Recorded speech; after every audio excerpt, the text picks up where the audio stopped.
இன்று முதல் தமிழக வாழ்வுரிமை கட்சி திமுக தலைமையிலான கூட்டணியிலிருந்து விலகுவது என்பதை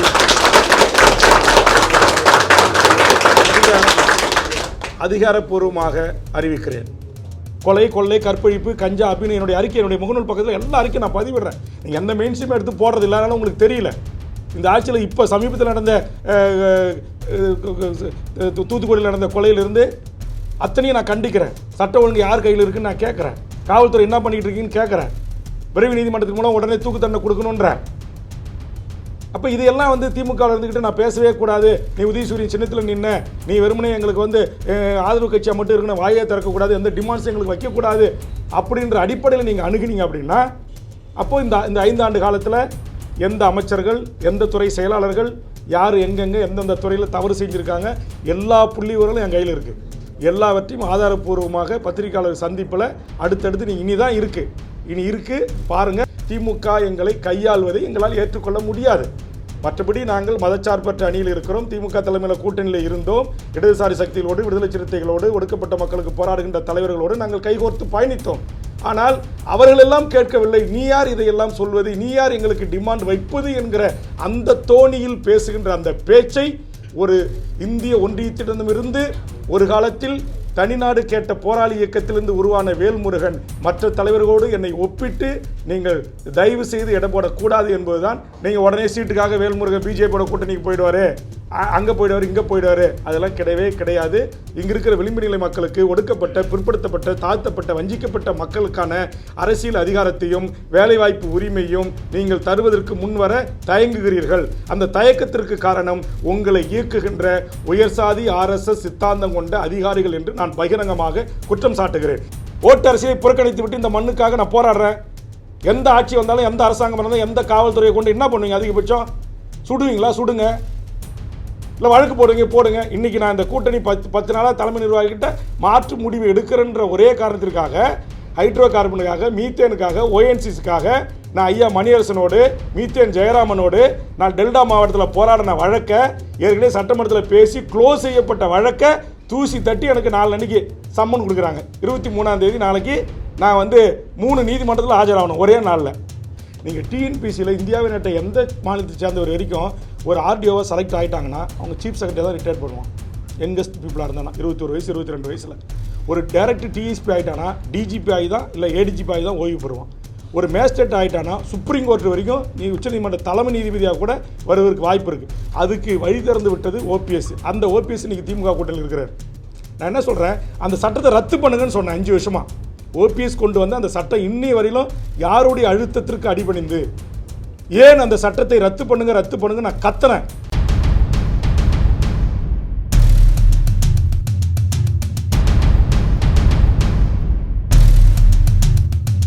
தமிழக வாழ்வுரிமை கட்சி தமிழ்நாடு அளவில் கட்சியினுடைய நிர்வாகிகளுடனும் முன்னணி தலைவர்களுடனும் கட்சியினுடைய மற்றும் மாநில பொதுக்குழுக்களை கூட ஒரே இடத்தில் கூட்டம் அதிகமாக இருக்கும் என்கிற அடிப்படையில் மண்டல வாரியாக பொதுக்குழுக்களும் நடத்தப்பட்டு கட்சியினுடைய ஒட்டுமொத்த தலைவர்கள், தொண்டர்கள் அனைவர்களுடைய உணர்வு என்பது திமுக தலைமையிலான கூட்டணியில் 2019 நாடாளுமன்ற தேர்தலிலும், அடுத்து நடந்த சட்டமன்ற தேர்தலிலும், அடுத்து நடந்த நாடாளுமன்ற தேர்தலிலும், இடையில் நடந்த உள்ளாட்சி தேர்தல்களிலும் நாங்கள் கூட்டணியில் இடம்பெற்று மதச்சார்பற்ற இடதுசாரிகள், விடுதலை சிறுத்தைகள் உள்ளிட்ட மதச்சார்பற்ற சக்திகளோடு நாங்கள் கூட்டணியில் பயணித்து வந்தோம். இந்த சூழலில் இந்த சட்டமன்ற 2026 தேர்தலுக்கான கூட்டணி பேச்சுவார்த்தைக்கு திமுகவால் அழைக்கப்பட்டு கட்சியின் முன்னணி தலைவர்கள் அண்ணா அறிவாலயத்தில் முதல்கட்ட பேச்சுவார்த்தையில் ஈடுபட்டோம். அப்போது திமுகவின் பேச்சுவார்த்தை குழு தமிழக வாழ்வுரிமை கட்சிக்கு இந்த தேர்தலில் ஒரு இடத்தை ஒதுக்குவதாக அறிவித்தார்கள். நாங்கள் அப்போது ஒரு இடத்தை நாங்கள் ஏற்றுக்கொள்ள முடியாது என்றும், எங்களுக்கு கூடுதலான இடங்களை ஒதுக்க வேண்டும் என்றும், அதற்கும் அடுத்தபடியாக இடங்களை ஒதுக்குவதில் முன்பின் இருந்தாலும் தமிழக வாழ்வுரிமை கட்சிக்கென்று ஒரு கொள்கை, கோட்பாடு, லட்சியம், ஒரு அறம் சார்ந்த அரசியலை நாங்கள் மேற்கொண்டு வருகிறோம். அதனால் தமிழ்நாட்டில் வாழ்கின்ற கோடிக்கணக்கான தமிழ் மக்களின் உணர்வுகளும், தமிழ்நாட்டின் படித்த இளைஞர்களுடைய வேண்டுகோளும், உலகம் முழுவதும் வாழ்கின்ற புலம்பெயர்ந்து எமது ஈழ உறவுகளின் வேண்டுகோளையும் உள்ளடக்கி விவசாயிகள், மாணவர்கள், மீனவர்கள், தாய்மார்கள், பல்வேறு தரப்புகளின் கண்ணீரை துடைக்கின்ற கோரிக்கைகளான ஒரு 10 அம்ச கோரிக்கைகளை முன்வைத்து பேச்சுவார்த்தை குழுவுடன் வழங்கி இடங்களில் கூட எங்களுக்கு பிரச்சனை இல்லை, இந்த கோரிக்கைகளை உடனடியாக நிறைவேற்றி தருவதற்கு மாண்புமிகு தமிழ்நாடு முதலமைச்சர் அவர்கள் ஆவண செய்ய வேண்டும் என்று நான் வலியுறுத்தியிருந்தேன். அதே கோரிக்கைகளை பல ஆண்டுகளாக தமிழக சட்டமன்றத்தில் நான் வலியுறுத்தி பேசியிருந்தேன். கவன ஈர்ப்பு, ஒத்திவைப்பு தீர்மானங்கள், நேரமில்லா நேரத்தில் அரசின் கவனத்தை ஈர்ப்பது போன்ற நடவடிக்கைகளில் ஈடுபட்டு அந்த கோரிக்கைகளுக்கான அழுத்தம் தருகின்ற வகையில் சென்னை சட்டமன்ற வளாகத்திற்கு வெளியே வந்து எனது அருமை பத்திரிகை ஊடக நண்பர்களின் சார்பாகவும் மாண்புமிகு முதலமைச்சருக்கும் தமிழக அரசுக்கும் நான் வேண்டுகோள் முன்வைத்தேன். ஆனால் தமிழ்நாடு அரசு, திராவிட முன்னேற்றக் கழக தலைமையிலான திமுக அரசு அந்த கோரிக்கைகளை குறித்து அவர்கள் சிறிதளவும் பொருள்படுத்தவில்லை. அவர்களை பொறுத்தவரையில் காங்கிரஸ், கம்யூனிஸ்டுகள், விடுதலை சிறுத்தைகள், மறுமலர்ச்சி திமுக உள்ளிட்ட அரசியல் கட்சிகளே எங்களோடு எந்தவித கோரிக்கையும் வைக்காமல் தொகுதி உடன்பாடோடு கூட்டணி அமைகின்ற போது நீங்கள் ஒரு சட்டமன்ற உறுப்பினராக இருந்து கொண்டு இப்படி கோரிக்கைகளை எல்லாம் கொடுப்பது, இதையெல்லாம் நிறைவேற்றி தாருங்கள் என்று சொல்வது, இது எல்லாம் சரியாக படவில்லை என்கிற தோணியில்தான் அவர்களுடைய அணுகுமுறை இருந்தது. என்னை பொறுத்தவரையில் தமிழ்நாட்டில் இதுபோன்ற தேர்தல் காலங்களில் அரசியல் கட்சிகள் தமக்கு வாக்களித்து வெற்றி பெற செய்கின்ற அந்த மக்களுக்கு ஏதாவது ஒரு நன்மை பயக்கக்கூடிய வகையில் செயல் திட்டங்களை நாம் கூட்டணி தலைமையாக ஏற்றுக்கொண்டிருக்கின்ற அரசியல் கட்சியிடம் வலியுறுத்தி அதை நடைமுறைப்படுத்துகின்ற போதுதான் அந்த மக்களுக்கு பயனளிக்கும். குறிப்பாக நான் இருக்கின்ற நெய்வேலி பகுதியில் வீடு, நிலங்கள், கோயில், சர்ச்சுகள், மசூதிகளை இடித்து மக்களை முழுவதுமாக அங்கொன்றும் இங்கொன்றுமாக சிதறவிட்டு நிலங்களை கையகப்படுத்தி ஒன்றிய அரசு நிலக்கரியை வெட்டி எடுப்பதற்கு மாநில அரசு துணையாக நிற்பது, பரந்தூர் விமான நிலையத்துடைய நீர்நிலைகளை அழித்து விவசாய மக்களை, அந்த பகுதியினுடைய பூர்வீக குடிகளை அகதிகளாக ஆக்குவது, அம்பானி அதானியினுடைய துறைமுகத்துக்கு பல லட்சக்கணக்கான கடல் மைல் தூரத்தை நீண்ட நாள் குத்தகைக்கு விடுவது, அதுபோன்று பல்வேறு ஹைட்ரோ கார்பன், மீத்தே, ONGCக்கு அனுமதி, அதுமாதிரி டங்ஸ்டனுக்கு அனுமதி, அதுபோன்று தொழிலாளர் விரோத சட்டத்திற்கு அனுமதி, அதுபோன்று தனியார் பல்கலைக்கழகங்கள் லாபம் ஈட்டுவதற்கு, கல்விக்கொள்ளை அடிப்பதற்கு சட்டங்களை திருத்துவது, இது அத்தனையிலும் ஒற்றை ஆளாக இருந்து கடந்த 5 ஆண்டுகளாக சட்டமன்றத்தில் நான் போராடி இருக்கிறேன். அதை எனது அருமை பத்திரிகை ஊடக நண்பர்கள் அறிவார்கள். என் தமிழ் சமூகத்திற்கு நான் குரல் கொடுப்பது அங்கு இருக்கின்ற மூத்த அதிகாரி பெருமக்களுக்கு ஏற்புடையதாக இல்லை. அவர்கள் தொடர்ந்து வேல்முருகன் திமுக அரசுக்கு, இந்த அரசுக்கு மிகப்பெரிய ஒரு குடைச்சலாக இருக்கிறார் என்கிற தகவலை அவ்வப்போது முதலமைச்சருக்கும் அமைச்சர் பெருமக்களுக்கும் அவர்கள் சொல்லிக்கொண்டே இருந்தார்கள். ஒரு மக்களால் தேர்ந்தெடுக்கப்பட்ட ஒரு அரசு, முதலமைச்சர், அமைச்சரவை இந்த நாட்டை ஆள வேண்டும். அப்போதுதான் அவர்கள் தேர்தலுக்கு தேர்தல் மக்களை சந்தித்து வாக்கு கேட்கின்ற போது அந்த மக்களுடைய உணர்வுகளுக்கு மதிப்பளித்து திட்டங்களை தீட்ட முடியும், மக்கள் உணர்வுகளுக்கு மதிப்பளித்து சட்டங்களை இயற்ற முடியும். ஆனால் திமுக அரசை பொறுத்தவரையில் ஒரு குறிப்பிட்ட விரல் விட்டு எண்ணக்கூடிய அதிகாரிகளின் ஆட்சிதான் தமிழ்நாட்டில் இந்த நிமிடம் வரையிலும் கூட நடந்தேறி வருகிறது என்று நான் பலமுறை பகிரங்கமாக குற்றம் சாட்டியிருக்கிறேன். சட்டமன்றத்திலே ஆட்சி மாறி இருக்கிறது, காட்சி மாறவில்லை என்று நான் குற்றம் சாட்டியிருக்கிறேன். சில அதிகாரிகள் செய்கின்ற தவறுகளை சுட்டிக்காட்டி பேசியிருக்கிறேன். ஆக இதையெல்லாம் மனதில் வைத்துக்கொண்ட அதிகாரி பெருமக்கள் வேல்முருகன் இந்த கூட்டணியில் தொடர்ந்து கூடுதல் இடங்களோடு மீண்டும் தமிழக சட்டமன்றத்திற்குள் வந்தால் அவர்கள் செய்திருக்கிற லஞ்ச லாவண்ய ஊழல், தமிழர் விரோத நடவடிக்கை, பாசிச சங் பரிவார கும்பல்களுக்கு ஆதரவாக திமுக தலைமையிலான அரசிலே இருந்து கொண்டு கோலோச்சுவது எல்லாம் இன்னும் வெட்ட வெளிச்சமாக தோலுரித்து காட்டுவார் என்கிற அச்சத்தின் காரணமாகவும் இன்றைக்கு என்னை திட்டமிட்டு திமுக தலைமையிலான கூட்டணியில் வெளியேற்றுவதற்கு தமிழர் அல்லாத, தமிழர் விரோத, தமிழினை உரிமைக்கு எதிராக, தமிழ் ஈழ விடுதலைக்கு எதிராக, சமூக நீதி லட்சியத்திற்கு கொள்கைக்கு எதிராக இருக்கின்ற அதிகாரிகளின் பேச்சையும் அவருடைய அறிவுரைகளையும் கேட்டுக்கொண்டு திமுக தலைமை தமிழக வாழ்வுரிமை கட்சியை புறக்கணித்திருக்கிறது. சமூக நீதி இயக்கமான திமுக ஏன் தமிழ்நாட்டில் சாதிவாரி கணக்கெடுப்பை நடத்த மறுக்கிறது? வன்னியர்களுக்கான 10.5% இடஒதுக்கீட்டை அதற்கான தரவுகளின் அடிப்படையில் பரிசீலனை செய்வதற்கான அதிகாரம் மாநில அரசுக்கு இருக்கிறது என்கிற உத்தரவிட்ட பிறகு அதை நான் பலமுறை தமிழக சட்டமன்றத்தில் சுட்டிக்காட்டி பேசிய போது மாண்புமிகு தமிழக முதலமைச்சர் அதற்கான ஓய்வு பெற்ற ஒரு நீதிபதி கொண்டு ஒரு ஆணையத்தை நியமித்து அந்த விவரங்களை சேகரித்து அதை நடைமுறைப்படுத்துவதற்கு நான் ஆலோசனை செய்கிறேன் என்று சொன்ன முதல்வரை தடுத்த சக்தி எது? அந்த சமூக நீதிக்கு எதிரான சக்திகளை கூட வைத்துக்கொண்டு எப்படி திமுக சமூக நீதி அரசாக தமிழ்நாட்டில் நடைபோட முடியும்?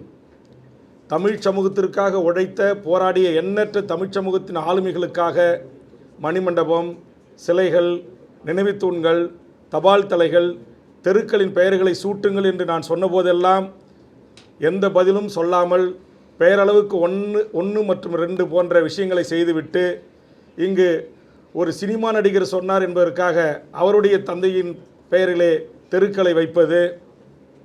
ஆக ஒரு சமூக நீதி அரசு சாதிவாரி கணக்கெடுப்பு நடத்தி ஒரிசாவில், பீகாரில், இதுபோன்று பல்வேறு மாநிலங்களில் சாதிவாரி கணக்கெடுப்பு அல்லது புள்ளி விவரங்கள் எடுக்கப்பட்டு அந்த மக்களுக்கு சமூக நீதி வழங்குவதற்கான நடவடிக்கைகளை மேற்கொண்ட போது திராவிட முன்னேற்ற கழகம் என்பது ஒரு சமூக நீதி இயக்கத்தின் வரலாற்றில் தோன்றிய ஒரு இயக்கம் ஏன் என்னுடைய குரலுக்கு மதிப்பளிக்கவில்லை? தமிழ்நாட்டில் எண்ணற்ற தலைவர்களின் குரல்களுக்கு மதிப்பளிக்கவில்லை.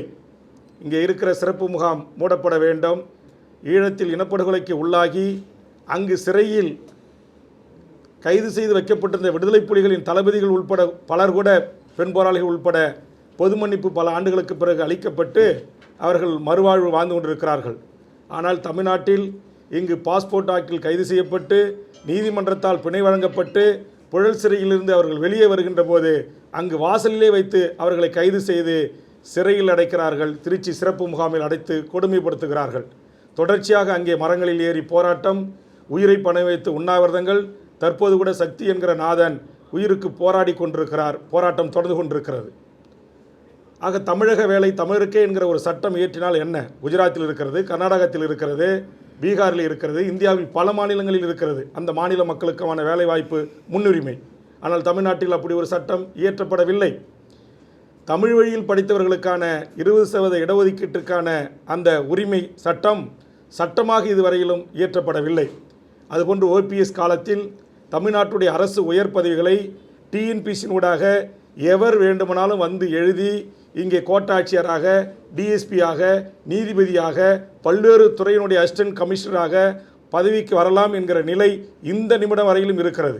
5 ஆண்டு காலமாக ஓபிஎஸ் கொண்டு வந்த அந்த சட்டத்தை ரத்து செய்யுங்கள் என்று நான் மன்றாடினேன். அது ரத்து செய்யப்படவில்லை. ஆக நான் தமிழக வாழ்வுரிமை கட்சி என்பது தமிழர் நிலத்தில் வாழ்கின்ற அனைத்து மக்களுக்குமான ஒரு கட்சி. ஆக இந்த அனைத்து மக்களுக்குமான கிடைக்க வேண்டிய சமூக நீதி கிடைக்கப்பெறவில்லை, வேலைவாய்ப்பு கிடைக்கப்பெறவில்லை. இங்கு மாணவர்கள், மீனவர்கள், தொழிலாளர்கள், விவசாயிகள் பிரச்சனைகள் தீர்க்கப்படாமல் இருக்கிறது. ஆக இதையெல்லாம் நான் சுட்டிக்காட்டி முதலமைச்சருடைய கவனத்திற்கு எடுத்து சென்று அதை தீர்ப்பதற்கு முயற்சி எடுக்கின்ற போது அதற்கு முட்டுக்கட்டையாக இருக்கிற கார்ப்பரேட் பெரும் முதலாளிக்கு ஆதரவாக இருக்கின்ற சக்திகள் இன்றைக்கு முதலமைச்சரை சுயமாக சிந்தித்து முடிவெடுப்பதற்கு அனுமதிக்க மறுத்து இங்கு அதிகாரிகள் ஆட்சி கொட்டமடித்து கொண்டிருக்கிறார்கள் என்று நான் சொன்ன குற்றத்திற்காகவே இன்றைக்கு அரசியல் ரீதியாக கூட தேர்தல் களத்திலும் அவர்கள் இதிலே தலையிட்டு இன்றைக்கு குழப்பங்களை விளைவித்துக் கொண்டிருக்கிறார்கள். எனக்கு அதை பற்றி கவலை இல்லை. திமுக தலைமையிலான இந்த கூட்டணியில் இத்தனை ஆண்டு காலம் இருந்தேன். 5 ஆண்டு காலம் திமுகவின் சார்பாக உதயசூரியன் சின்னத்தில் போட்டியிட்டு வெற்றி பெற்று நான் ஒட்டுமொத்த தமிழக மக்களுக்கான குரலாக எனது குரல் ஒலித்திருக்கிறது. அதற்கான வாய்ப்பை வழங்கிய தமிழ்நாடு முதலமைச்சர் அவர்களுக்கும் அதுபோன்று தோழமையுடனும் கூட்டணியுடனும் நட்பு சக்தியாக என்னோடு கைகோர்த்து தமிழர் வாழ்வுரிமை கூட்டமைப்பில் பல போராட்டங்களில் பங்கெடுத்து இந்த நிமிடம் வரையிலும் இந்த கூட்டணியில் தொடர வேண்டும் என்று என் மீது வைத்திருக்கிற மாறாத அன்பின் காரணமாக, பற்றின் காரணமாக உங்களை சந்திக்கின்ற இந்த நிமிடம் வரையிலும் தொடர்பு கொண்டு எனக்கு ஆறுதல் சொல்லி எனக்கு பேசிய தலைவர்களான அண்ணன் திருமாவளவன், சிபிஎம்னுடைய தலைவர் வீரபாண்டியன், சிபிஎம்னுடைய தலைவர் பாலகிருஷ்ணன், சிபிஎம்னுடைய திரு சண்முகம், மறுமலர்ச்சி திமுகவினுடைய வைகோ, பேராசிரியர் ஜவஹர்லா, திரு ஈஸ்வரன் போன்ற அனைத்து தலைவர்களுக்கும் என் நெஞ்சார்ந்த நன்றியை நான் தெரிவித்துக் கொள்கிறேன். தமிழர் வாழ்வுரிமை கூட்டமைப்பில் உலக தமிழர்களின் வாழ்வுரிமைக்காகவும் ஈழ இன பிரச்சனைகளை குறித்தும் தமிழ் சமூகத்தின் வாழ்வுரிமைக்காகவும் என்னால் தலைமை ஒருங்கிணைப்பாளர் நடத்தப்படுகின்ற தமிழர் வாழ்வுரிமை கூட்டமைப்பில் தொடர்ந்து நாம் பயணிப்போம் என்று எனக்கு தெரிவித்திருக்கிறார்கள். ஆக அந்த வகையில் தமிழக வாழ்வுரிமை கட்சி, எங்கள் கட்சியினுடைய செயற்குழு, பொதுக்குழு, அரசியல் தலைமைக்குழு, தொகுதி தலைவர், செயலாளர், மாவட்ட தலைவர், செயலாளர், மாநில நிர்வாகிகள், நகர ஒன்றிய செயலாளர் அளவிலான பொதுக்குழு அனைவரும் சேர்ந்து எடுத்த முடிவுக்கிணங்க அவர்கள் அனைவரும் சேர்ந்து எனக்கு அளித்த அந்த அதிகாரத்தின் அடிப்படையில் இன்று முதல் தமிழக வாழ்வுரிமை கட்சி திமுக தலைமையிலான கூட்டணியிலிருந்து விலகுவது என்பதை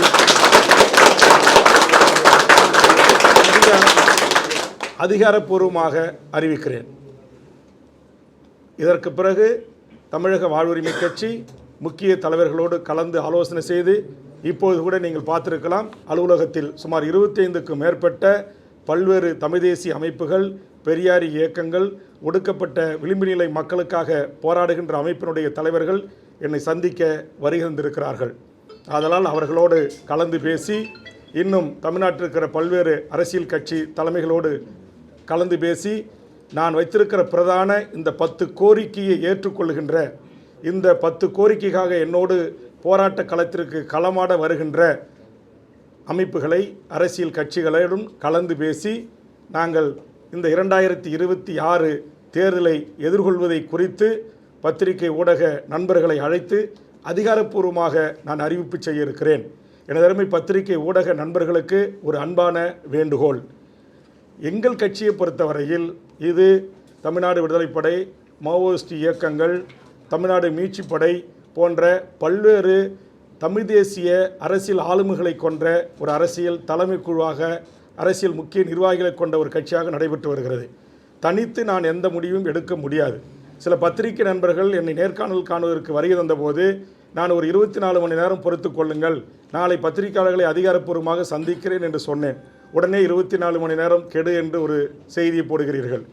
திமுக இந்த நிமிடம் வரையிலும் மூத்த தலைவர்கள் என்னோடு பேசிக்கொண்டு தான் இருக்கிறார்கள்.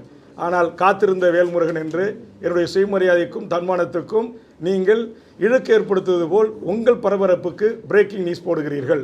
அப்படி இல்லை, வேல்முருகன் பண்ணுகிற நேர்மையான அரசியல், எனது அரசியல் பொதுவாழ்வு என்பது சுமார் 40 ஆண்டு காலத்திற்கு மேல் 6 முறை தேர்தலை சந்தித்திருக்கிறேன். தலைவர் கலைஞர், மறைந்த அம்மையார் ஜெயலலிதா, எடப்பாடி, ஓபிஎஸ், மருத்துவர் ராமதாஸ் ஐயா என்று பல்வேறு தமிழ் சமூகத்தின் மிகப்பெரிய ஆளுமைகளோடு நான் ஒன்றாக பழகி அவர்களோடு அரசியலிலே பணியாற்றியிருக்கிறேன், அனுபவங்களை பெற்றிருக்கிறேன். அதனால் தயவு செய்து அதிகாரப்பூர்வமாக நாங்கள் அறிவிக்கின்ற அந்த செய்திகளை மட்டும் நீங்கள் வெளியிட வேண்டும் என்பது என்னுடைய தாழ்மையான வேண்டுகோள். உடனே சொல்கிறீங்க அதிமுக 3 இடங்கள் தருகிறது, வேல்முருகன் அதிமுகவோடு போகிறார், விஜயுடன் பேச்சுவார்த்தை நடத்தி கொண்டிருக்கிறார். எங்கள் கட்சியை பொறுத்தவரையில் எந்த ஒரு முடிவாக இருந்தாலும் ஒரு முறைக்கு 2 முறை 3 முறை அனைத்து நிலை பொறுப்பாளர்கள் வரையிலும் அவர்களை அழைத்து கருத்து கேட்டு பேசி, அதற்கு பிறகுதான் ஒத்த கருத்து ஏற்பட்ட பிறகுதான் நாங்கள் இந்த முடிவை அறிவிப்போம். இது கூட கடந்த 15 நாட்களாக தமிழ்நாடு முழுவதும் பயணம் சென்று நகர செயலாளர், ஒன்றிய செயலாளர் அளவில், தொகுதி தலைவர் செயலாளர் அளவில், மாவட்ட தலைவர் செயலாளர் அளவில், மண்டல பொறுப்பாளர்கள் அளவில், ஒரு ஒருங்கிணைந்த மாவட்டத்திற்கான கட்சியினுடைய அரசியல் பொறுப்பாளர்கள், கட்சியினுடைய தலைமை பொறுப்பாளர்கள், மண்டல நிர்வாகிகளோடு, அதற்கு பிறகு மாநில அணி நிர்வாகிகளோடு கலந்து பேசி, அதற்கு பிறகு மாநில கட்சியினுடைய தலைமை குழு கூடி முடிவெடுத்து அவர்கள் சொன்ன இத்தனை படிநிலையிலிருந்து எனக்கு கொடுக்கப்பட்ட அதிகாரத்தின் அடிப்படையில் தான் இந்த அறிவிப்பை நான் வெளியிடுகிறேன். அதனால் தயவு செய்து தமிழ்நாட்டில் இருக்கிற பல அரசியல் கட்சிகள் போது அத்தோடு இது ஒன்று என்பது போல என்னை ஒப்பிட்டு குறிப்பாக நீங்கள் இங்கே இருக்கிற மெயின் ஸ்ட்ரீம் மீடியாக்கள் என்று சொல்லக்கூடிய பத்திரிகைகள் கொஞ்சம் அதில் கவனம் செலுத்துங்க. சில யூடியூபர்ஸ் அவங்களுக்கு என்ன தர்மம், நீதி அதெல்லாம் எதுவும் அவங்கக்கிட்டலாம் இருக்காது. ஒரு சில பேர்கிட்ட அதெல்லாம் இருக்காது. அவங்கெல்லாம் யாராருக்காக இயங்குறாங்க, யாராருக்காக பேசுகிறாங்க என்பதையெல்லாம் நீங்கள் அறிவீர்கள். அதனால் தயவு செய்து என்கிட்ட நீங்கள் இந்தமாரி நான் அதிகாரப்பூர்வமாக அறிவித்து உங்களை அழைத்து சொல்லுகின்ற போது அந்த செய்தியை நீங்கள் கொண்டு போங்க. என்னுடைய இந்த 5 ஆண்டு கால சட்டமன்ற பணி என்பதும் கடந்த காலத்தில் 10 ஆண்டு காலம் சட்டமன்ற பணி என்பதும் இந்த மக்களுக்கானதாக தான் இருந்திருக்கு. அதனால் இந்த மக்கள் தான் எங்களுக்கு எஜமானர்கள்.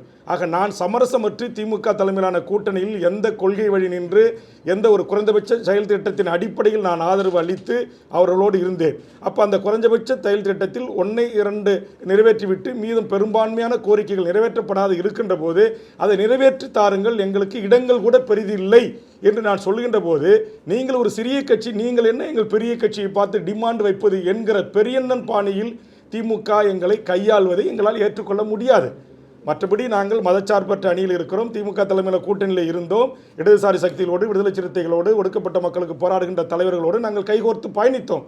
ஆனால் அவர்களெல்லாம் கேட்கவில்லை. நீ யார் இதையெல்லாம் சொல்வது, நீ யார் எங்களுக்கு டிமாண்ட் வைப்பது என்கிற அந்த தோணியில் பேசுகின்ற அந்த பேச்சை ஒரு இந்திய ஒன்றியத்திடமிருந்து ஒரு காலத்தில் தனிநாடு கேட்ட போராளி இயக்கத்திலிருந்து உருவான வேல்முருகன் மற்ற தலைவர்களோடு என்னை ஒப்பிட்டு நீங்கள் தயவு செய்து இடம் போடக்கூடாது என்பதுதான். உங்களுக்கே தெரியும், சட்டமன்றத்தில் கடந்த முறை நான் பேசினேன். தமிழீழ தேசிய தலைவரை நினைவுகூர்ந்து பேசினேன். தமிழ்நாடு விடுதலைப்படை தலைவர் தமிழரசனை நினைவுகூர்ந்து பேசினேன். புலவர் கலிபெருமாள் அவர்களை நினைவுகூர்ந்து பேசினேன். மாவீரன் வீரப்பனார் அவர்களுக்காக ஒரு நினைவில்லம் ஏற்படுத்தி தர வேண்டும் என்று கவன ஈர்ப்பு திறந்த முதலமைச்சரிடையே நான் வலியுறுத்தினேன். ஆக இது எல்லாம் எதை காட்டுகிறது என்று சொன்னால், எனக்கு பதவியோ பணமோ வேறு எதுவுமே எனக்கு தேவையில்லை. நான் ஓட்டு அரசியல் இருந்த கூட விலகி, நான் என் கட்சி இல்லை, நான் தனிப்பட்ட வேல்முருகனாகிய நான் ஓட்டு அரசியல் இருந்து கூட விலகி, நான் இந்த மண்ணுக்கும் மக்களுக்கும் மொழிக்கும் இனத்திற்குமாக மண்டியிடாமல் மானத்தோடு போராடி மடிவதற்கு தயாராக அர்ப்பணித்து கொண்டு பொது வாழ்விற்கு வந்தவன் வேல்முருகன். ஆனால் தயவு செய்து இளைய புதிய வருகையாக வந்திருக்கிற, நான் பார்த்து பரிசு வாங்கி பரிசு கொடுத்த என் பகுதியை சேர்ந்த பத்திரிகையாளர் கூட சில பேர் இன்றைக்கி இருக்கிறாங்க. ஆக அவங்களாம் கடந்த கால வாழ்வு, வரலாறு, என்னுடைய தியாகம், என்னுடைய அர்ப்பணிப்பு, இதை குறித்து கிஞ்சித்தும் ஒரு சீர்தூக்கி பார்க்காமல் உடனே வேல்முருகன் இங்கிலன்னு அங்கே போயிடுவார், அங்கேலன்னு எங்கே போயிடுவார், உடனே சசிகலா தலைமையில் கூட்டத்தில் இடம் பெற்றுவார், இப்படிலாம் போட்டு எங்களுடைய இந்த போர்க்குணம் கொண்ட ஒரு போராட்ட கொண்ட ஒரு சமூக நீதி தளத்தில் சாதி மத சண்டைகள் இல்லாத ஒரு தமிழர் வாழ்வுரிமைக்கான, இந்த தமிழர் நிலத்தில் வாழ்கின்ற மொழிவழி சிறுபான்மையர்களின் வாழ்வுரிமைக்காகவும் உலகத் தமிழர்களின் வாழ்வுரிமைக்காகவும் போராடுகிற ஒருவனை தயவு செய்து நீங்கள் புரிந்து கொண்டு எங்கள் உணர்வுகளுக்கும் உணர்ச்சிகளுக்கும் மதிப்பளித்து செய்தி வெளியிட வேண்டுமே தவிர பரபரப்புக்கான செய்திகளை வெளியிட வேண்டாம் என்று உங்கள் அனைவரையும் இதன் மூலம் இருகரம் கூப்பி கேட்கிறேன். ஒட்டுமொத்த தமிழ்நாட்டு மக்களை நம்பி நாங்கள் இந்த முடிவை எடுத்திருக்கிறோம். எந்த ஒரு பிரிவு ஒரு அரசியல் கட்சி எங்களை அழைக்கும், எங்களுக்கு கூடுதல் இடம் கொடுக்கும், கூட்டத்தில் எங்களை சேர்த்துக்கொள்ளும், அப்படின்லாம் எங்களோட நோக்கமே இல்லை. இந்த நாட்டை மதத்தின் பெயரால் பிளவுபடுத்துகிற, மதத்தின் பெயரால் மக்களை கூறு போடுகின்ற பாரதிய ஜனதா என்கிற அந்த என்டிஏ தலைமையிலான கூட்டணியில் தமிழக வாழ்வுரிமை கட்சி இடம்பெறாது என்பதை அதிகாரப்பூர்வமாக நான் அறிவிக்கிறேன். அதனால் நீங்கள் உடனே சீட்டுக்காக வேல்முருகன் பிஜேபியோட கூட்டணிக்கு போயிடுவார், அங்கே போயிடுவார், இங்கே போயிடுவார், அதெல்லாம் கிடையவே கிடையாது.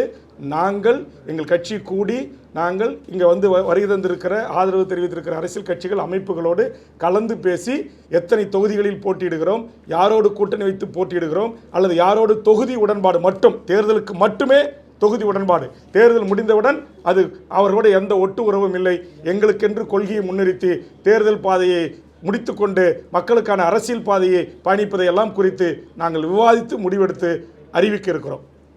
அதனால் தயவு செய்து நாங்கள் சொல்கிற அதிகாரப்பூர்வமாக அறிவிக்கிற செய்தியை மட்டும் நீங்கள் வெளியிட்டு உதவணும். எங்களுக்கு தமிழ் சமூகத்தில் இருக்கிற அந்த நல்ல பெயரை தயவு செய்து ஒரு சில யூடியூபர்ஸ், ஒரு சில மீடியாக்கள் அதை டேமேஜ் என்று சொல்லக்கூடிய அது ஒரு எங்கள் மீது ஒரு தப்பான பின்பம் மக்கள் மீது ஏற்படுவதற்கு வாய்ப்பளிக்க வேண்டாம். இது எங்களுடைய தாழ்மையான வேண்டுகோள். இரண்டு கூட்டணிகளுமே வந்து பெரிய பெரிய கூட்டணியில வெளியேறிட்டீங்க, இன்னொரு கூட்டணிக்கு போக மாட்டேன்னு சொல்லிட்டீங்க. அடுத்த கட்டமாக உங்களுடைய இந்த நகர்வு எங்க, ஏன்னா நாம் தமிழர் அந்த சைட்லயும் போக முடியாது, அடுத்த கட்டமா தனித்து போட்டியிடுவதற்கோ அல்லது வேற அமைப்புகளை சேர்த்து போட்டியிடுவதற்கான அதுக்குதான் இப்ப நான் உங்ககிட்ட சொன்னேன், 25க்கும் மேற்பட்ட சின்ன சின்ன அரசியல் கட்சிகள், விளிம்பு நில மக்களுக்காக போராடுகின்ற தமிழ் தேசிய அமைப்புகள் என்னை சந்திப்பதற்கு வருகை தந்து அறையில் காத்திருக்கிறார்கள். அவர்களோடு கலந்து பேசி நாங்கள் முடிவை அறிவிப்போம். பேச்சுவார்த்தைக்கு சுதந்திரம் இருக்கு அப்படின்னு அந்த தலைவர்கள் சொல்லியிருக்காங்க. பேச்சுவார்த்தைக்கெல்லாம் சுதந்திரம் இருக்குது. அதெல்லாம் போன உடனே வந்து வரவேற்று உள்ளே கூப்பிட்டு போய் பிஸ்கட்டு, காஃபி, வடை எல்லாம் கொடுப்பாங்க, மரியாதையோடு நடத்துவாங்க. போகும்போது கார் வரைக்கும் வந்து வழி அனுப்பிச்சு அனுப்புவாங்க. அதெல்லாம் அது சுயமரியாதை இயக்கம். நான் ஒரு சுயமரியாதை இயக்கத்திலிருந்து வளர்ந்து வந்தவன் தான். அதனால் அதெல்லாம் எந்த பங்கமும் கிடையாது. அது எதில் சொல்கிறாருன்னா, இந்த 10 அம்ச கோரிக்கையை கொடுத்து இது ஒரு டிமாண்டாக இதை நிறைவேற்றுங்கள், எனக்கு இடம் கூட தேவையில்லை என்று நான் சொன்னபோது எந்த கட்சியும் சொல்லாத ஒரு புதிய ஒரு அஜெண்டாவை, புதிய ஒரு செயல் திட்டத்தை வேல்முருகன் கொடுப்பதில் அது அவர்களால் ஏற்றுக்கொள்ள முடியவில்லை. அது திமுகவுடைய பேச்சுவார்த்தை குழு வந்து இல்லை, அது வந்து திமுக பேச்சுவார்த்தை குழு கிட்ட நான் இந்த கோரிக்கைகளை கையளித்தேன். அதை குறித்து இந்த நிமிடம் வரையிலும் அதில் எதில் நாங்கள் ஒரு சரி 10 கொடுத்தீங்க வேல்முருகன், நாங்கள் ஒரு 5 நிறைவேற்றி தரோம், நீங்கள் வாங்க அப்படின்னு எங்களுக்கு அதிகாரப்பூர்வமான எந்த அழைப்பும் வரலை. அந்த டிமாண்டு கொடுத்ததே அவர்கள் வந்து நீங்களாம் டிமாண்டு கொடுக்குற அளவுக்கு அப்படின்ற அந்த தோணி இருக்குல்ல, அதைத்தான் நான் பெரிய மனப்பான்மை. ஒரு ஒருத்தர் 10.5% திமுக ஆட்சிக்கு வந்த டே 1 என்னுடைய சட்டமன்ற குறிப்புகளை படித்து பார்த்து தெரிந்து கொள்ளலாம் பத்திரிகை நண்பர்கள். அதை உடனடியாக நடைமுறைப்படுத்த வேண்டும் என்று தொடர்ந்து நான் வலியுறுத்திய பிறகுதான், நான் பாட்டாளி மக்கள் கட்சி சார்பாக திரு ஜி.கே. மணி போன்றவர்கள் வலியுறுத்திய பிறகுதான் அதற்கான ஒரு ஆணையம் அமைக்கப்பட்டது. ஆனால் அந்த ஆணையம் இது வரைக்கும் கால நீட்டிப்பு தான் கொடுத்துக்கிட்டு இருக்காங்களே தவிர, உச்சநீதிமன்றம் சொன்ன அந்த டேட்டாஸ், இந்த தரவுகளை குறித்து எடுப்பதற்கு எல்லளவும் முனை அளவும் அவர்கள் முயற்சி எடுக்கவில்லை. திமுக தலைவர் கலைஞர் அவர்கள் 108 சாதிகளை சேர்த்து உங்களுக்கு 20% இடஒதுக்கீட்டை வழங்கி சமூக நீதியை காத்து தந்தார். மறைந்த அம்மையார் ஜெயலலிதா அவர்கள் 69% இடஒதுக்கீட்டு வழங்கக்கூடாது என்று வந்தபோது இங்கிருந்து டெல்லிக்கு சென்று அங்கேயே தங்கி நாடாளுமன்றத்தின் மக்களவையிலும் மாநிலவையிலும் அதை பாதுகாப்பதற்கான சட்டம் இயற்றி சமூக நீதி காத்த வீராங்கனை என்று இன்றைய திகாவினுடைய தலைவர் வீரமணி அவர்களால் அழைத்து பாராட்டப்பட்டு அந்த விருதும் வழங்கப்பட்டது, அந்த பட்டம் சூட்டப்பட்டது. ஆனால் அதே சமூக நீதி வழிவந்த திமுக தலைவர் வந்த பெரியார், அண்ணா, கலைஞர் வழிவந்த திமுகவினுடைய தலைவர் மாண்புமிகு அண்ணன் தளபதி ஸ்டாலின் அவர்கள் ஏன் இந்த சமூக நீதி வழங்குவதில் அவர் சுணக்கம் காட்டுகிறார்? ஏன் அந்த ஆணையத்தை கிடப்பில் போட்டார்? ஏன் இந்த 10.5% வன்னியர்களுக்கு தருவதற்கு முன்வரவில்லை? எடப்பாடி தலைமையிலான ஒரு அவசர கதியில் இயற்றப்பட்ட ஒரு சட்டமாக அது இருக்கிறது. ஆனால் தரவுகள் அடிப்படையில் ஏற்றி கொண்டு வாருங்கள், உச்சநீதிமன்றம் நாங்கள் அதை பரிசீலிக்கிறோம் என்று சொன்னபோது ஏன் அதை செய்ய முன்வரவில்லை? அப்போ ஏன் வரல நான் கேள்வி கேட்ட போது தான் அவர் எழுந்து சொன்னார், நாங்கள் இதை நடைமுறைப்படுத்த பரிசீலிக்கிறோன்னார். அதே மாதிரி அதுக்கு பிறகு தனிப்பட்ட முறையில் சந்தித்து போய் சொன்ன போதும் அவையில் அவர் வந்து என்ன சொன்னார், நாங்கள் வந்து இதற்கான நடவடிக்கை மேற்கொள்கிறோம் அப்படின்னார். ஆனால் மேற்கொள்ளலை. சரி, 10.5% கொடுத்தா அது ஒரு வன்னியிருக்கின்ற ஒரு சாதிக்கு மட்டும் கொடுத்ததால் திமுகவுக்கு வாக்கு கிடைக்காது அப்படின்னு கருதினால் நான் சொன்னேன், மாண்புமிகு முதலமைச்சர் அவர்களே, அப்போ நீங்கள் சாதிவாரி கணக்கெடுப்பு நடத்துங்க. சாதிவாரி கணக்கெடுப்பு நடத்தி தமிழ்நாட்டில் இருக்கிற அனைத்து மக்களுக்கும் அவரவர்களின் எண்ணிக்கைக்கு ஏற்றவாறு கல்வி வேலைவாய்ப்பு உரிமையை வழங்குங்கன்னு சொன்னேன். அப்போ அதை வழங்க முன் வராதனுடைய அடிப்படை காரணம் என்ன? மத்திய அரசு தான் நீங்கள் வந்து மக்கள் விரோத அரசு, சமூக நீதிக்கு எதிரான அரசு, அது ஒரு பாசிச அரசு, அது சங்கி அரசு, அது ஜாதிவாரி கணக்கெடுப்பு நடத்தாது அப்படின்னு நீங்களே பல கட்டத்தில் சொல்லியிருக்கிறீங்க. திமுகவுடைய எல்லா தலைவர்களும் அப்படி பேசியிருக்கிறீங்க. அப்புறம் இப்போ வந்து நான் சட்டமன்றத்தில் அப்படி கேள்வி எடுக்க போது இந்த அதிகாரம் ஒன்றிய அரசுக்கு தான் இருக்குது, ஒன்றிய அரசு தான் ஜாதிவாரி கணக்கெடுப்பு நடத்தணும் அப்படின்னு சொல்வதிலிருந்து நீங்கள் தமிழ்நாட்டில் இங்கே இருக்கிற விளிம்பு நிலை மக்களுக்கு, ஒடுக்கப்பட்ட, பிற்படுத்தப்பட்ட, தாழ்த்தப்பட்ட, வஞ்சிக்கப்பட்ட மக்களுக்கான அரசியல் அதிகாரத்தையும் வேலைவாய்ப்பு உரிமையும் நீங்கள் தருவதற்கு முன்வர தயங்குகிறீர்கள். அந்த தயக்கத்திற்கு காரணம் உங்களை இயக்குகின்ற உயர்சாதி RSS சித்தாந்தம் கொண்ட அதிகாரிகள் என்று நான் பகிரங்கமாக குற்றம் சாட்டுகிறேன். திமுகவினுடைய தலைவராக இருக்கிற கலைஞருடைய கருணாநிதி அவருடைய கலைஞருடைய மகன் திரு ஸ்டாலின் அவர்கள் சமூக நீதி வந்த திராவிட இயக்கத்தினுடைய தலைவர் தானே. நீங்கள் துணிஞ்சில்ல முடிவெடுத்து நடைமுறைப்படுத்தணும். ஏன் அது எந்த சக்தி உங்களை தடுத்தது? அதுக்கு எனக்கு பதில் சொல்லுங்கள். சமூக நீதி பேசுற திமுக கிட்ட சமூக நீதி இல்லைன்னு சொல்றீங்களா சார்? சமூக நீதி பத்தி வெறும் பேச்சுக்கு தான் பேசுறாங்க. மத்தியில பாஜக என்ன செய்யுதோ அதை வந்து மாநிலத்துல திமுக செய்யுதுன்னு சொல்றீங்களா? இல்லை, அதாவது ஒட்டுமொத்தமாக அது வந்து ஒரு மனிதகுல விரோத கட்சி பாரதிய ஜனதா கட்சி. அவர்களோடு நான் இவர்களை ஒப்பிடலை. ஆனால் இவர்கள் சில அழுத்தத்திற்கு அடிபணிந்து இங்கு சாதிவாரி கணக்கெடுப்பை எடுக்க மறுக்கிறார்கள். ஏன்னா இன்னைக்கு மைனாரிட்டி சமூகம் என்று சொல்லக்கூடிய முன்னேறிய RSS பிஜேபி ஆதரவாளர்கள் தான் இன்றைக்கு கோட்டையில் யார் ஆட்சிக்கு வந்தாலும் கோல் வச்சுக்கிறார்கள். அதனால் அவர்களுடைய ஆலோசனையை பெற்று நீங்கள் வேண்டாம், ஜாதிவாரி கணக்கெடுப்பு நடத்திங்கன்னா ஏற்கனவே முன்னேறிய வகுப்பினர் அனுபவித்து வருகின்ற அந்த உரிமைகள் அனைத்தும் பறிபோய்விடும் அப்படிங்கிறதால தான் இப்போ இங்கே இத்தனை பேர் பத்திரிகையாளர் ஊடக நண்பர்கள் உட்காந்துருக்கீங்க. உங்கள் சமூகத்தைச் சேர்ந்தவர்களுக்கு உரிய உங்கள் எண்ணிக்கைக்கு ஏற்றவாறு உங்களுடைய சமூகத்தைச் சேர்ந்தவர்களுக்கு இங்கே அதிகாரத்தில் பங்கு இருக்கிறதா? கோட்டையில் கோல வச்சுக்கின்ற செயலாளர்கள் பங்கு இருக்கிறதா? மாவட்ட ஆட்சித்தலைவர்கள் பங்கு இருக்கிறதா? காவல்துறை கண்காணிப்பாளர் பங்கு இருக்கிறதா? டிஜிபி, ADGP, சட்ட ஒழுங்கு, உளவுத்துறை போன்ற உயர் பதவிகளுக்கு தமிழர்களுக்கு வழங்கப்படுகிறதா? நீங்கள் இன்றைக்கி எடுத்துங்க, ஒரு ஜோன் IG எடுங்க, SP எடுங்க, கலெக்டர் எடுங்க. இப்போ நியமிக்கப்பட்டிருக்கிற உளவுத்துறை DGPயிலேருந்து எடுத்து கணக்கு பாருங்கள். ஏன் தமிழ்நாட்டில் தமிழை தாய்மொழியாக கொண்ட அல்லது மொழி வழி சிறுபான்மையராக ஆண்டாண்டு காலமாக இந்த மண்ணில் வாழக்கூடிய மக்களுக்கு யாரும் அந்த இடத்துல அமர்வதற்கு அதிகாரம் இல்லையா? அப்போ இதில் எங்கே இருக்குது சமூக நீதி? இதைத்தான் நான் சட்டமன்றத்தில் கேட்குறேன், இதைத்தான் நான் அவருக்கு டிமாண்டாக கொடுக்குறேன். அப்போ நீலாம் யார் எங்களுக்கு டிமாண்டு வைக்கிறது? டிமாண்டு வச்சுலாம் எங்ககிட்ட நீங்கள் கூட்டணி வர வேணாம் அப்படின்னு நீங்கள் எங்களை கையாளுறீங்க. அதனால் நாங்கள் வந்து கூட்டணி விட்டு வெளியேறோம். நான் தான் சொல்கிறேங்க, கொள்கை தாங்க காரணம். நான் கொள்கை நான் வந்து நான் சொல்லிட்டேன், எனக்கு சீட்டு முக்கியம் இல்லை. ஆமாம், நான் வந்து நீலகிரி மாவட்டத்தில் 80,000 ஹெக்டர், நீலகிரி மாவட்டத்தில் 80,000 ஏக்கர் நிலங்கள் நம்முடைய அங்கே வாழ்கின்ற மலைவாழ் மக்களுக்கும் தோடாஸ் மக்களுக்கும் சொந்தமான 17 ஜென்ம பூமி என்று சொல்வார்கள். அந்த நிலத்தை மீட்க வேண்டும் என்று சட்டமன்றத்தில் 5 முறை பேசினேன். அது மகாவீர் ஜெயின் ஒருத்தவன் அரசு அதிகாரிகளை கையில் வைத்துக்கொண்டு தான் பெயருக்கு பட்டா மாற்றி அதை தமிழ்நாட்டில் இந்தியாவில் பல மாநிலங்களில் வங்கியில் வச்சு பல ஆயிரம் கோடி மோசடி செஞ்சுருக்கிறான். அதை மீட்டு அந்த நிலங்களை அங்கே இருக்கிற நிலமற்ற ஏழை மண்ணின் பூர்வீகுடி மக்களுக்கும் இலங்கையில் பண்டாரநாயக்கா ஸ்ரீராமா ஒப்பந்தத்தின் அடிப்படையில் இங்கே கொண்டு வந்து நீலகிரியில் வைக்கப்பட்டிருக்கிற 5 லட்சம் மக்களுக்கும் 1 சென்ட் நிலங்கடை. இன்றைக்கி தோட்ட எஸ்டேட்லாம் மூட்டான், பசியும் பட்டினியுமா வாடி கிடக்கிறாங்க. அவர்கள் என்னுடைய தொப்புள் கொடி ரத்த உறவு. ஈழத்தில் தான் 1.5 லட்சம் மக்களை கொன்று குவிச்சாங்க. தோட்ட தொழிலாளர்களாக அழைத்து செல்லப்பட்டு அங்கு உறிஞ்சி அட்டை போல் அவருடைய ரத்தத்தை உறிஞ்சி திரும்ப அவர்கள் கொண்டு வந்து இங்கே கப்பலில் இறக்கப்பட்டு நீலகிரி, புதுக்கோட்டை, மதுரை பல்வேறு மாவட்டங்களில் 5 லட்சத்துக்கு மேற்பட்ட மக்கள் வாழ்கிறாங்க. அவங்களுக்கு ஒரு சொந்த வீடு கிடையாது, ஒரு சென்ட் நிலம் கிடையாது. ஆனால் இங்கே மார்வாடி, சேட்டு, குஜராத்திகள் 80,000 ஏக்கர் நீலகிரியில் மட்டும் எங்கள் மண்ணின் பூர்வீகுடி ஆதி தமிழர்களுடைய நிலத்தை தன் சொந்த பெயருக்கு பட்டா மாற்றியிருக்கிறான். இதுக்காக நான் முதலமைச்சர்கிட்ட கடிதம் கொடுத்தேன், ரெவன்யூ மினிஸ்டர் சந்தித்து கடிதம் கொடுத்தேன், ரெவன்யூ செக்ரட்டரி திருமதி அமுதாவை சந்தித்து கடிதம் கொடுத்தேன். ஒரு பதிலும் கிடையாது. இதே மாதிரி தமிழ்நாட்டில் ஆயிரக்கணக்கான லட்சக்கணக்கான ஏக்கர் நிலங்களை தமிழர் அல்லாதவர்கள் முழுவதுமாக கைப்பற்றி கொள்கிறார்கள். இங்கே தமிழ்நாட்டில் என்ன வணிகம் தமிழர்கள் கையில் இருக்கு? ஒன்றே ஒன்று சொல்லுங்கள். இரும்பு வணிகம் நம்ம கையில் இருக்கா? தங்க வணிகம் நம்ம கையில் இருக்கா? வெள்ளி வணிகம் நம்ம கையில் இருக்கா? மஞ்சள் வணிகம் நம்ம கையில் இருக்கா? முந்திரி வணிகம் நம்ம கையில் இருக்கா? என்ன இருக்குது? நீங்கள் ஒளிப்படம் பதிவு செய்கிறீங்களா கருவிகள், இதெல்லாம் விற்கிறது வாங்குறது ஹோல்சேல் யார்? தமிழ்நாட்டில் இங்கே சென்னை தலைநகரத்தில் இருக்கிற அத்தனை 5 ஸ்டார் விடுதிகள் யாருக்கு சொந்தம்? மிகப்பெரிய மால்கள் யாருக்கு சொந்தம்? என்னுடைய நிலம் அடியோடு பறி போயிட்டு இருக்குதுங்க.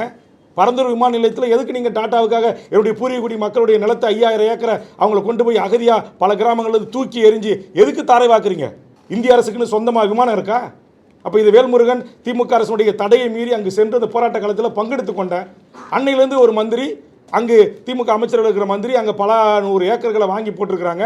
அது 5 மடங்கு அரசாங்கமே அவர்களுக்கு உயர்த்தி கொடுக்குது. அப்போ அது வேல்முருகன் இதில் குறைச்சலாக இருக்கிறான் அப்படின்னு நினைக்கக்கூடியவர்கள் இந்த தேர்தல் நேரத்தில் என்னை பழி வாங்குகிறார்கள். அதை பற்றி எனக்கு கவலை இல்லை. NLCயில் நெய்வேலி நிலத்தை கையகப்படுத்தக்கூடாதுன்னு நான் தடுத்து நிறுத்துகிறேன். வானராயபுரம் உள்ளிட்ட தென்குச்சி, வடக்குத்து இது உள்ளடக்கிய பல கிராமங்களில் பன்னெடுங்காலமாக வாழ்கிற எங்களுடைய மக்களை அடியோடு பிடுங்கி தூக்கி எறிகிறீங்க. அதை போய் வேல்முருகன் கடந்த சில மாதங்களுக்கு முன்பாக அங்கே தடுத்து நிறுத்தினான். அது உங்களுக்கு தாங்க முடியல. ஏன் தாங்க முடியல? NLCயினுடைய ஒரு ஆண்டுக்கு கொடுக்குற 100 கோடி ரூபாய் CSR நிதியை அப்படியே அபகரித்துக் கொள்கின்ற ஆளும் வர்க்கம். அதை நான் தட்டி கேட்டேன். அதற்காக கூட்டங்களில் கூட்டம் போட்டு திமுகவினுடைய மாவட்ட செயற்குள்ள மாவட்ட பொதுக்குழுல பகிரங்கமாக பேசுகிறாங்க. வேல்முருகன் நமக்கு பெரிய குடைச்சல், வேல்முருகனுக்கு கூட்டணியில் இடம் கொடுக்கக்கூடாது அப்படின்னா தேர்தலே நிற்கலை, ஓட்டு அரசியலை புறக்கணித்து விட்டு இந்த மண்ணுக்காக நான் போராடுறேன். எந்த ஆட்சி வந்தாலும் எந்த அரசாங்கம் இருந்தாலும் எந்த காவல்துறையை கொண்டு என்ன பண்ணுவீங்க? அதிகபட்சம் சுடுவீங்களா? சுடுங்க, இல்லை வழக்கு போடுங்க. இன்றைக்கி நான் இந்த கூட்டணி 10 நாளாக தலைமை நிர்வாகிகிட்ட மாற்று முடிவு எடுக்கிறேன்ற ஒரே காரணத்திற்காக, ஹைட்ரோ கார்பனுக்காக, மீத்தேனுக்காக, ONGCக்காக நான் ஐயா மணியரசனோடு, மீத்தேன் ஜெயராமனோடு நான் டெல்டா மாவட்டத்தில் போராடின வழக்கை ஏற்கனவே சட்டமன்றத்தில் பேசி க்ளோஸ் செய்யப்பட்ட வழக்கை தூசி தட்டி எனக்கு 4 அன்னைக்கு சம்மன் கொடுக்குறாங்க. 23ஆம் தேதி நாளைக்கு நான் 3 நீதிமன்றத்தில் ஆஜராகணும் ஒரே நாளில். இது திமுக பழி வாங்கணும். திமுக என்கிற ஒரு மாபெரும் அரசியல் இயக்கத்தில் லட்சோப தொண்டர்கள் என் மீது அன்பும் மாறாத பற்றும் நான் ஏற்றுக்கொண்ட லட்சியத்துக்கு ஆதரவாக இருக்கிறார்கள். திமுகவை தற்போது இயக்குகின்ற உயர் சாதி RSS சித்தாந்தம் உள்ள அதிகாரிகளுடைய பேச்சுக்கு மாண்புகு முதலமைச்சரும் தமிழக அரசும் ஈல்டாயிருக்கு, அடிபணிந்திருக்கு. அது சில மூத்த பத்திரிகையாளர்கள் அப்படி சொல்றாங்க, நான் அப்படி சொல்லல. இருக்கிறாங்க, அது உங்களுக்கு கால நேரம் வரும்போது பல பத்திரிகையாளர்கள் சொல்லியிருக்காங்க.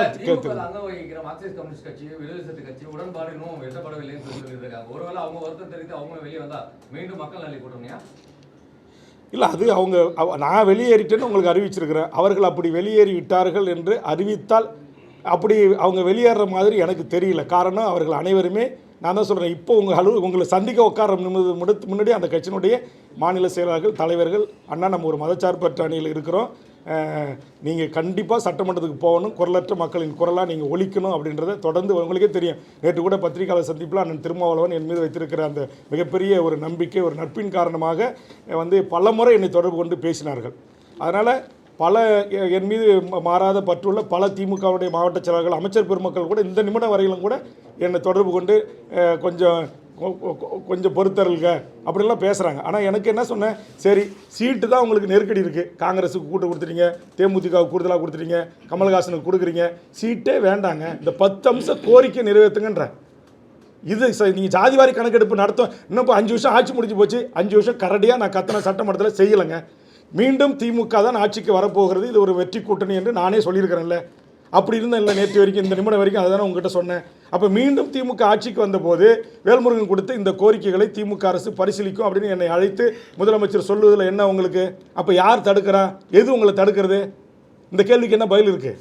அப்போ தான் நான் சொல்கிறேன், இங்கே சமூக நீதிக்கு எதிரான, இங்கே பாரதிய ஜனதாவில் இறக்கிவிடப்பட்ட, இங்கே RSS சித்தாந்தத்தை ஏற்றுக்கொண்ட முன்னேறிய சமூக நீதிக்கு எதிரான ஒரு கூட்டம் முதலமைச்சரை சுற்றி இருந்து கொண்டு முதலமைச்சரை இயக்குகிறது. அதனால தான் முதலமைச்சருடைய கைகள் கட்டப்பட்டிருக்கிறது. நான் கேட்குறேங்க, தமிழர் வாழ்வுரிமை கூட்டமைப்பில் 150 அமைப்புகள் இருக்குது. ஐயா நெடுமாறன், குளத்திருமணி, கோவை ராமகிருஷ்ணன், மணியரசன், எல்லா தலைவர்களும், தியாகு தோழர். நாங்களாம் என்ன சமூக விரோதிகளா? நாங்களாம் தீவிரவாதிகளா? நாங்கள் உங்களை சந்தித்து பேசணும்னு சொல்கிறோம். தமிழ்நாட்டுடைய முக்கிய வாழ்வுரிமை பிரச்சனை குறித்து, ஈழத்தமிழர் பிரச்சனை குறித்து முதலமைச்சர்கிட்ட போய் நான் கடிதம் கொடுத்தேன், சந்திக்க நேரம் கொடுங்கன்னு. ஏன் எனக்கு சந்திக்க நேரம் கொடுக்கல? சரி கொடுக்கல. முத்துலட்சுமி அக்கா அவருடைய கணவர் இறந்துட்டார், உங்களுடைய சொந்த பட்டா இடத்துல வீரப்பனாருக்கு ஒரு நினைவு மண்டபம் கட்டி கொடுக்குறது அனுமதி கொடுக்கணும், முதலமைச்சரை சந்திக்கணுன்றாங்க. பல முறை கேட்டுட்டேன், சந்திப்பு கிடையாது. சரி, இதுக்கு 2வது சந்திப்பு 10.5% நிறைவேற்றுவது குறித்து ராமதாஸ், அன்புமணியை தவிர்த்து ஏனைய வன்னியர் சமூகத்தினுடைய பல்வேறு சின்ன சின்ன அமைப்புகள், தலைவர்கள் இருக்கிறாங்க. அவங்க எல்லாரும் என்னை சந்தித்து எங்களை முதலமைச்சர்கிட்ட கூப்பிட்டு போங்க, நாங்கள் முதலமைச்சரை சந்திக்கணும்னாங்க. இந்த 5 ஆண்டு காலத்தில் பல முறை முதலமைச்சர்கிட்ட அவர்களை சந்திப்ப நேரம் கேட்டேன், தரலை. சரி, தமிழர் வாழ்வுரிமை கூட்டமைப்புன்னு என் தலைமையில் ஒன்று இயங்குது, உங்களுக்கு எல்லாருக்கும் தெரியும். கடந்த 10 ஆண்டு காலம் கோபேக் மோடின்னு சொல்வதிலிருந்து தமிழ் சமூகத்தின் வாழ்வுரிமைக்காக மிகப்பெரிய போராட்டங்கள், 1 லட்சம் பேர் 50,000 பேரை திரட்டி தொடர்ந்து போராடுற அத்தனை போராளி இயக்கங்களும் என்னோட இருக்கிறாங்க. அவங்க எல்லாரும் ஒரு தடவை உட்காந்து சந்தித்து இந்த சாதிவாரி கணக்கெடுப்பு நடத்தணும். இந்த வடக்கன்ஸ் என்று சொல்லக்கூடிய வடவர்களுடைய ஆதிக்கம் இங்கே அதிகமாக இருக்குது. அதனால் அது ஸ்டேட் என்ட்ரி லைன் பர்மிட் முறை வடகிழக்கு மாநிலங்கள் போல தமிழ்நாட்டிலையும் ஒரு முறைப்படுத்தணும். நம்ம வட இந்தியர்களையோ மொழி வழி சிறுபான்மையோ நமக்கு எதிரி இல்லை. அதனால் இதை முறைப்படுத்துவதற்கு மாண்புமிகு முதலமைச்சரை சந்தித்து நம்ம பேசணும். நீங்கள் கூட்டமைப்பினுடைய தலைவராக இருக்கிறீங்க, எம்எல்ஏவாக இருக்கீங்க, முதலமைச்சரோட நெருக்கமாக இருக்கிறீங்க, ஒரு தேதி வாங்கி கொடுங்க அப்படின்னு சொல்லி எல்லாரும் கையெழுத்து போட்டு கொடுத்தாங்க.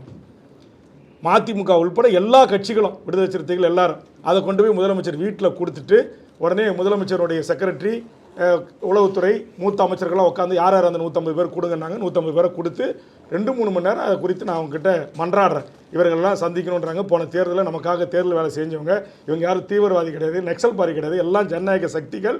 அவங்க அத்தனை பேருமே இப்போ திமுகவை இந்த கூட்டணி ஆதரிச்சுக்கிட்டு பிரச்சாரம் பண்ணிட்டு இருக்காங்க. ஆனால் ஒரே ஒரு முறை கூட அவரை சந்திக்க முதலமைச்சர் தயாராக இல்லை. அப்போ இது எதை காட்டுகிறது? அப்போ நான் தான் சொல்கிறேன், முதலமைச்சர் சட்டமன்றத்தில் தனிப்பட்ட முறையில் என்கிட்ட பார்க்கும்போது நல்லா பேசுகிறாரு, நல்லா இருக்கிறாரு, அது எல்லாம் வேறு. தனிப்பட்ட முதலமைச்சருக்கும் எனக்கும் எந்த கருத்து முரண்பாடும் கிடையாது. அவர் ஒரு மிகச்சிறந்த நல்ல மனிதர். கடைசி கூட்டத்தொடரில் நான் பேசுவது போல் இந்த 74 வயதிலும் கடுமையான ஒரு உழைப்பாளி. அந்த உழைப்பு தான் அவரை இந்த உச்சத்தில் கொண்டு வந்து நிறுத்தியிருக்கிறது என்பதில் எனக்கு எந்த மாற்று கருத்தும் கிடையாது. ஆனால் நான் இந்த தமிழ் சமூகத்திற்காக நான் வைத்த கோரிக்கைகள் அது ஏன் நிறைவேற்றப்படவில்லை?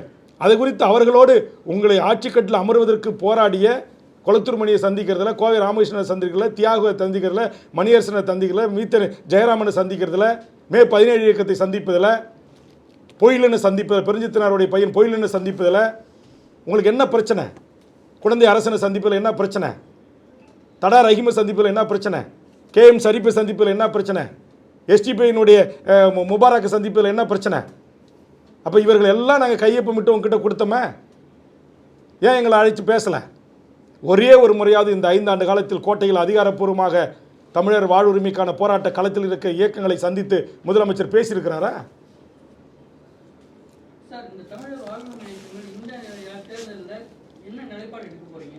இல்லை, இது வந்து ரொம்ப எங்களை என்ன சொல்லுவாங்க, கூடவே வைத்திருந்து நாங்கள் ஒரு வலுவான மாற்று அணியாக கட்டமைத்து விடக்கூடாது என்கிற அடிப்படையில் கடைசி நேரத்தில் அவங்க எங்களுக்கு இந்த பதிலை சொல்கிறாங்க. இந்த பதிலை சொன்ன பிறகு தான் நான் அவங்களை சந்திக்கிறேன். அதனால் இப்போ என்னுடைய ஒருங்கிணைப்பில் இருந்த தமிழர் வாழ்வுரிமை கூட்டமைப்பில் இருந்த பல இயக்கங்கள் திமுகவுக்கு ஏற்கனவே ஆதரவு தெரிவித்து விட்டார்கள். அதை நான் குறை சொல்ல மாட்டேன். அது மதச்சார்பற்ற பாரதிய ஜனதா அணி இங்கு வெற்றி பெற்றுவிடக்கூடாது என்பதற்காக அவர்களை ஆதரித்திருக்கிறார்கள். இப்போது நான் கூட்டிலிருந்து வெளியேறி வந்திருக்கிறேன். இனி அவர்கள் தான் முடிவு செய்ய வேண்டும். திமுகவை ஆதரிப்பதா, வேல்முருகனை ஆதரிப்பதா, வேல்முருகன் தலைமையில் அமைய போகின்ற இந்த தமிழர் வாழ்வுரிமைக்கான ஒரு கொள்கை சார்ந்து. நான் என்ன சொல்கிறேன், இப்போ டெல்லியிலே கூட கடந்த காலத்தில் வாஜ்பாய் கவர்மெண்ட்டில் ஒரு செயல் திட்டம் இருந்துச்சு, ஒரு குறைந்தபட்ச செயல் திட்டம் இருந்துச்சு. ஆட்சிக்கு வந்தால் நாங்கள் இதை செய்யணும் ஒரு ஒப்பந்தம் ஏற்படுத்தினாங்க. இப்போ அந்த மாதிரி இங்கே வந்து நான் ஒரு கோரிக்கையாக தான் சொன்னேன், அதை கூட ஏற்றுக்கல, அதை கூட்டு பரிசீலனை பண்ணலை. அப்படின்னா இது என்ன மனநிலைமை சொல்லுங்க? கண்டிப்பா நீங்க பத்திரிகை தான் வந்து நீங்க விவாதத்துல கூட 3 முனை போட்டு 4 முனை போட்டின்னு தான் எடுத்துக்கிறீங்க. தமிழக வாழ்வுரிமை கட்சி தலைமையிலான கூட்டணி சொன்னீங்க. ஆமா, 6 முனை போட்டின்னு எடுத்துக்கலாம். கண்டிப்பா நாங்க வந்து தமிழக வாழ்வுரிமை கட்சி இந்த தேர்தலை நாங்க தான் சொல்லிட்டோமே, திமுக கூட்டணியிலிருந்து வெளியேறிட்டோம். நாங்கள் எத்தனை கட்சிகள் அமைப்புகள் ஆதரவோடு இந்த தேர்தலை சந்திக்க போகிறோம் என்பதை விரைவில் நான் அறிவிக்கிறேன்.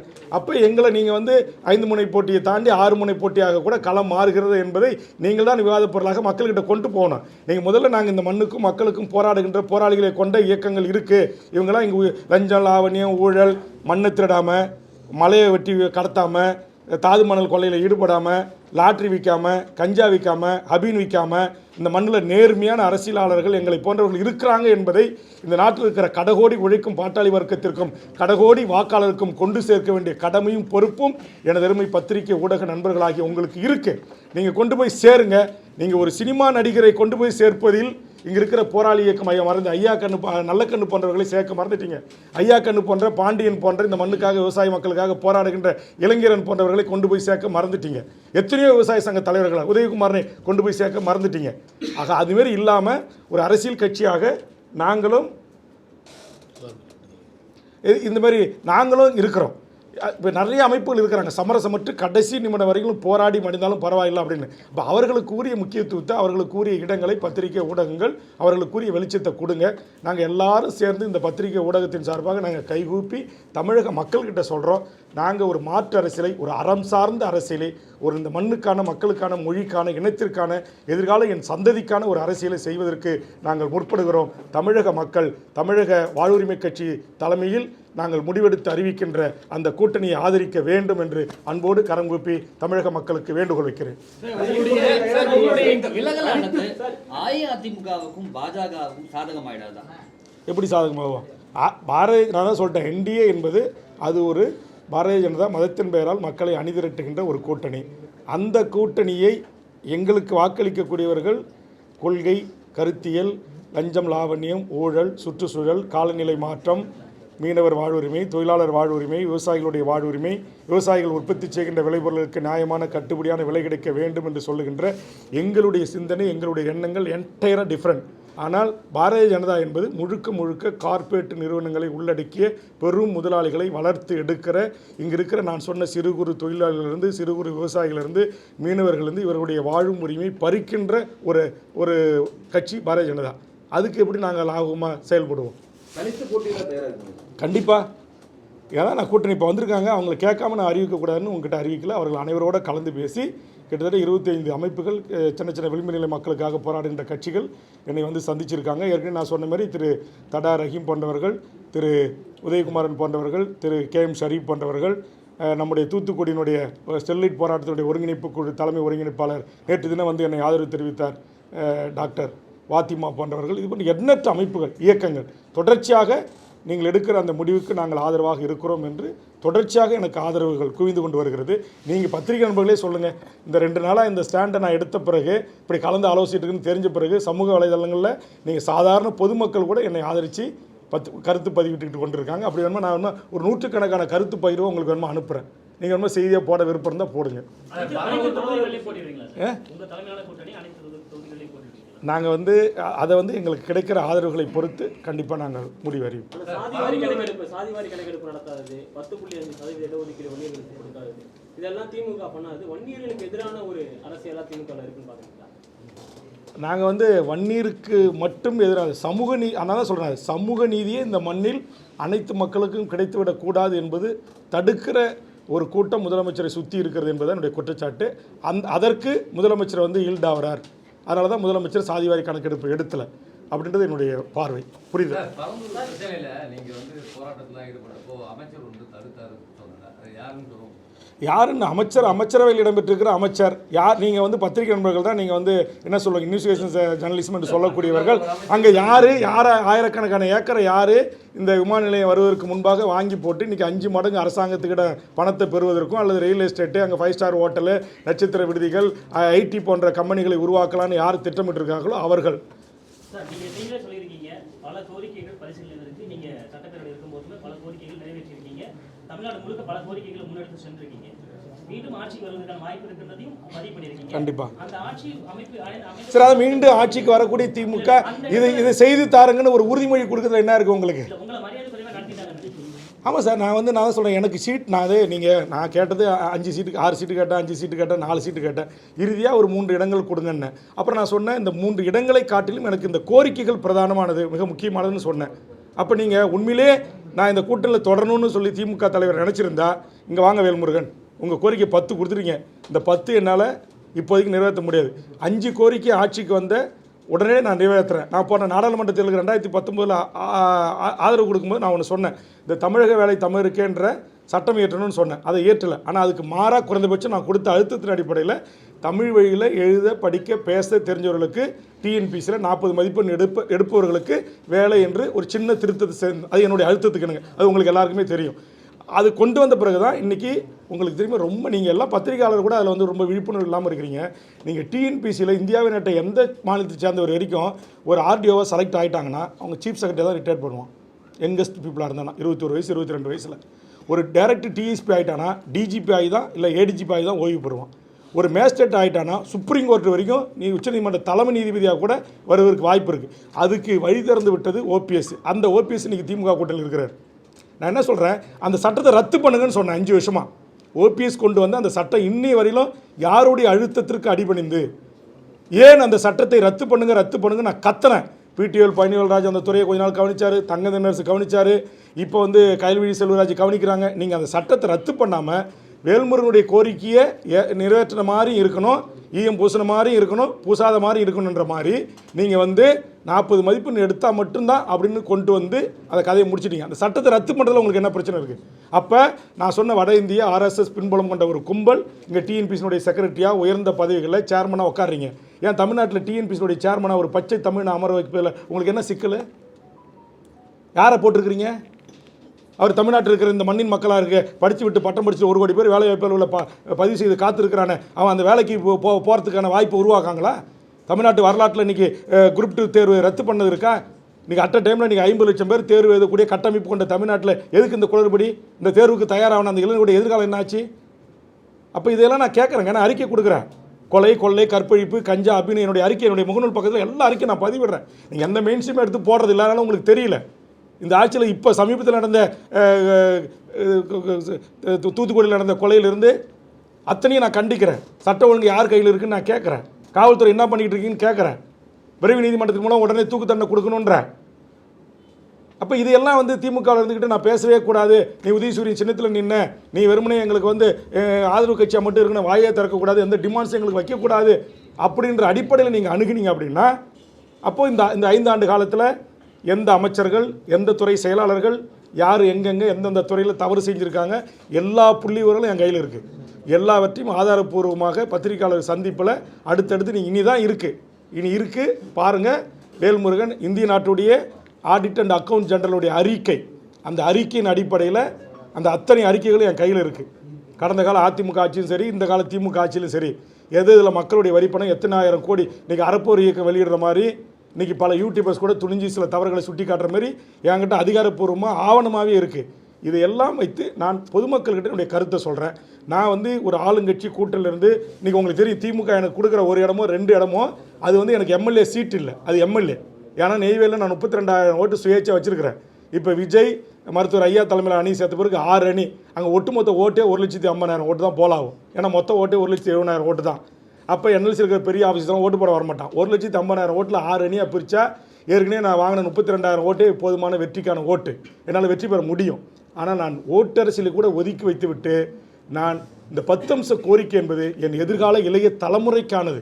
நான் மதுரை உயர்நீதிமன்றத்தில் போராடி பல உயர் பதவிகளில் தமிழ் வழியில் படித்தவங்களுக்கு வேலைவாய்ப்பு உரிமையே கொடுக்கல. நான் போராடி தீர்ப்பு வாங்கி தான் அதை நான் நிலைநிறுத்தினேன். ஆக நான் தொடர்ந்து இந்த மண்ணுக்கு அதே மாதிரி உங்களுக்கு தெரியும் 7.5% மாண்புமிகு எடப்பாடியார் அவர்கள் ஏழை மாணவர் செல்வங்களுக்கு அரசு பள்ளியில் படிக்கிறவங்களுக்கு கொடுத்தாரு.